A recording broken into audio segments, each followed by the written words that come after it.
안녕하세요. 잡시광입니다. 한국 최초의 SF 영화 승리호의 돌풍이 심상치 않습니다. 승리호는 전세계 동시공개 이틀 만에 총 28개국에서 1위를 차지하며 넷플릭스의 영화 순위를 휩쓸고 있습니다. 2월 8일 영상 콘텐츠 순위 차트를 제공하는 플릭스패스롤에 따르면 승리호는 지난 6일 기준 총점 525점으로 넷플릭스의 인기 영화 세계 1위에 오른 데 이어 7일 기준으로도 648점으로 1위를 기록하고 있습니다. 불가리아, 크로아티아, 핀란드, 프랑스, 말레이시아, 필리핀 등 총 28개국에서 1위에 오르며 넷플릭스 전체 순위 1위로 순항을 하고 있습니다. 한국 영화가 전세계 넷플릭스 영화 부문 순위에서 1위를 차지한 것은 좀비 신드롬을 일으킨 살아있다 이후 두 번째입니다.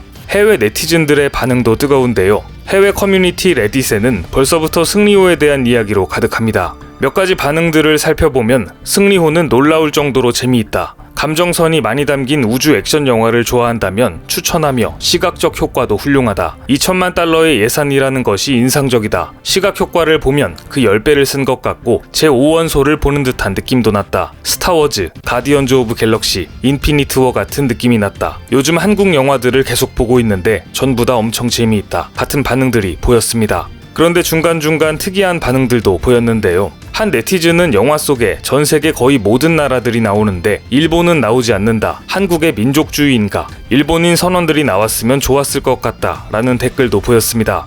아무래도 일본인의 반응이 아닐까 싶은데요. 이 댓글에 대한 댓글에 반박이 이어졌습니다. 일본뿐만 아니라 호주, 아르헨티나, 티벳 등 훨씬 많은 나라들이 나오지 않는다. 한국 영화에서 굳이 일본인 캐릭터를 찾는 이유가 무엇인가? 동의할 수 없다. 일본어는 일본 영화에 나오면 된다. 와 같은 대부분 이해할 수 없다는 반응들이었습니다. 사실 승리호에 대한 대다수의 일본 네티즌들의 반응도 뜨거웠습니다. 일본 네티즌들은 넷플릭스를 통해 이미 사랑의 불시착, 김비서가 왜 그럴까, 이태원 클라스 등 다양한 한국 드라마에 빠져있는 상태입니다. 일본 네티즌들은 아가씨의 김태리를 다시 볼 수 있어서 좋았다. 송중기는 피부미남이다. 이건 꼭 영화관에서 봤어야 했다. 유해진의 대사가 너무 재미있었다. 한국의 SF가 대단하다. 할리우드 퀄리티였다. 와 같은 반응을 보였습니다. 일본 네티즌들은 한국 배우들을 콕 집어 언급하며 그간 상당수의 한류 콘텐츠를 소비해왔음을 보여주고 있습니다. 사실 승리호는 극장에서 개봉할 예정이었으나 코로나 사태의 여파로 인해 수차례 개봉을 연기하고 있었습니다.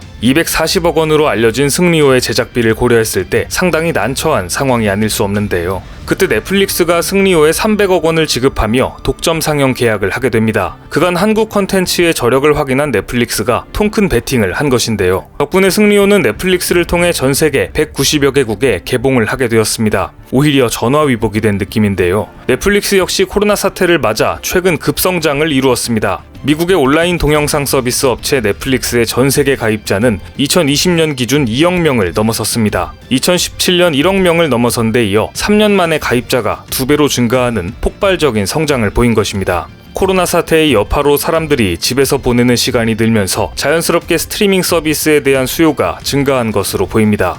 엄청난 성장세를 보이는 넷플릭스에게 많은 인구와 높은 성장률을 기록 중인 아시아 시장은 매우 중요합니다. 넷플릭스의 작년 4분기 가입 증가 인원을 지역별로 보면 미국과 캐나다 등 북미 가입자가 86만 명인데 비해 아시아는 200만 명에 달합니다. 이에 힘입어 넷플릭스의 4분기 매출은 66억 4천만 달러로 전년 동기 대비 크게 상승했습니다. 그리고 그 성장의 중심에는 한국이 있었습니다. 킹덤, 스위트홈 등 다양한 한류 콘텐츠들이 캐시카우인 아시아 시장에서 넷플릭스가 자리 잡을 수 있도록 맹활약했습니다. 덕분에 넷플릭스는 한국에 직접 세트장까지 투자를 하며 적극적으로 한류 콘텐츠 모시기에 나섰습니다. 넷플릭스는 2021년 한국 콘텐츠 제작 투자의 일환으로 파주시와 연천군 두 곳에 위치한 콘텐츠 스튜디오와 장기 임대 계약을 체결했습니다. 이번 임대 계약은 2015년 이후 7,700억 원에 육박하는 넷플릭스의 한류 콘텐츠 투자의 연장선과 동시에 한국 창작 생태계와의 장기적인 파트너십을 지속한다는 의지를 표현한 것으로 보입니다. 실제 넷플릭스는 스토리 발굴에서부터 콘텐츠 제작, 현지화에 이르는 모든 단계에서 국내 업계와 지속적인 협력을 이어가고 있습니다. 이러한 투자와 협력 덕분에 킹덤, 더킹, 사이코지만 괜찮아, 스타트업 등 넷플릭스와 함께한 한류 콘텐츠들은 홍콩, 태국, 인도, 말레이시아, 필리핀, 일본 등지에서 가장 많이 본 콘텐츠 랭킹 상위권을 휩쓸고 있습니다. 한류 콘텐츠들이 아시아 시장을 휩쓸자 넷플릭스는 아예 한국 콘텐츠 투자를 전담하는 법인까지 만들었습니다. 넷플릭스는 얼마 전 넷플릭스 엔터테인먼트 코리아를 설립했습니다. 기존 법인인 넷플릭스 서비시스 코리아는 한국 넷플릭스의 운영 업무를 맡고 한국 콘텐츠를 발굴 및 투자 지원을 하기 위한 전담 회사를 설립한 것입니다. 넷플릭스 관계자도 더 많은 한국 콘텐츠를 전 세계에 소개하기 위한 노력의 일환이며 앞으로 한국 콘텐츠와 관련된 투자를 더 늘릴 것이라고 언급했습니다. 물론 넷플릭스의 한국에 대한 사랑은 단방향은 아닙니다. 한국에서도 넷플릭스의 인기는 엄청났기 때문인데요.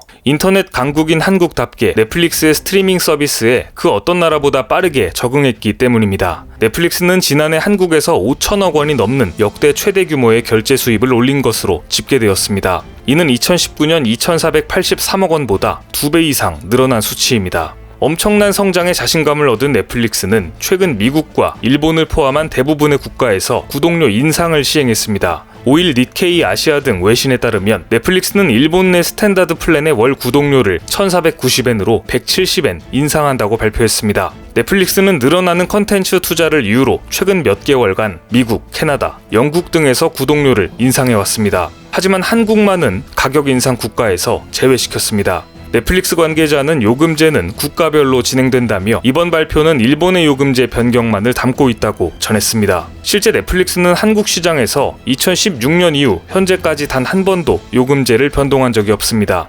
업계에서도 한국 시장에서 가입자와 콘텐츠 모두 엄청난 성장을 보이는 만큼 당분간 현재의 구독료를 유지할 가능성이 높다고 보고 있습니다. 그만큼 한국 시장과 한국 콘텐츠들의 중요성을 인지하고 있는 것으로 보입니다. 승리호의 선전과 넷플릭스의 일본에 대한 차별적 요금 인상을 보며 일본 영화계에서는 우려의 목소리가 높아지고 있습니다. 얼마 전 야후재팬에는 일본의 영화감독 오이시 마오루의 칼럼이 올라왔습니다. 이 칼럼에서는 한국 영화는 강하며 일본 영화는 말기적 상황이라고 언급하고 있습니다. 한국은 배우층이 두터우며 주연급 남녀 배우부터 이들을 받쳐주는 개성파나 조연 배우까지 다양하다. 여자 주인공은 화려하며 남자 주인공은 키가 커서 서 있는 모습도 멋있다. 게다가 모든 배우들이 제대로 연기력을 갖추고 있으며 액션까지 갖추고 있다. 하지만 일본은 아이돌이 주연을 맡고 늘 보는 아저씨 배우들이 조연을 맡는다. 항상 같은 배우들이 나와서 작품이 구별조차 어렵다. 일본의 영화관은 인기 애니메이션이나 만화, 베스트셀러를 간접 체험할 수 있는 곳에 지나지 않는다. 이는 관객들이 이미 아는 것만 본다는 것이고 오리지널 영화는 찾아보기 힘들다. 나는 이것을 일본 영화의 말기적 상황이라고 생각한다. 한때 상당한 인기를 얻었던 일본 영화는 더 이상 한국 영화의 상대가 되지 못합니다.